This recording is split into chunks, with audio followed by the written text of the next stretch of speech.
অভিন্ন দেওয়ানি বিধি কার্যকর হচ্ছে উত্তরাখণ্ডে। রাজ্য বিধানসভায় বুধবার এই সংক্রান্ত বিলটি পাশ হয়ে গিয়েছে। এখন রাষ্ট্রপতির কাছে বিলটি অনুমোদনের জন্য পাঠানো হবে।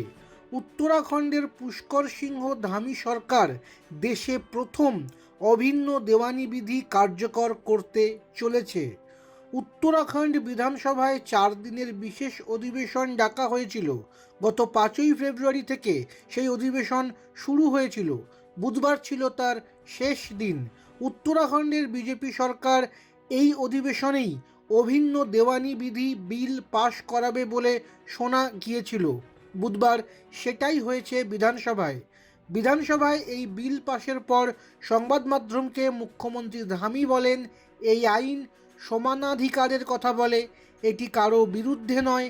এই আইন মহিলাদের জন্য, যারা সমাজে পদে পদে সমস্যার সম্মুখীন হন। এটি তাদের আত্মবিশ্বাস বাড়িয়ে দেবে। বিলটি পাশ হয়েছে, আমরা রাষ্ট্রপতির অনুমোদনের জন্য পাঠাবো।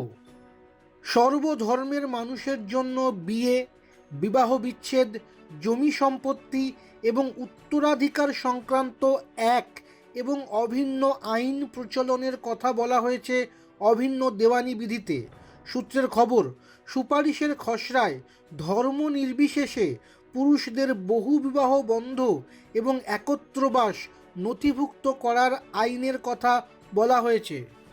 অভিন্ন দেওয়ানি বিধি অনুযায়ী যদি কোনো যুগল একত্রবাস বা লিভ ইন করতে চান, তবে অবশ্যই পুলিশ বা জেলা আধিকারিকদের অনুমতি নিতে হবে।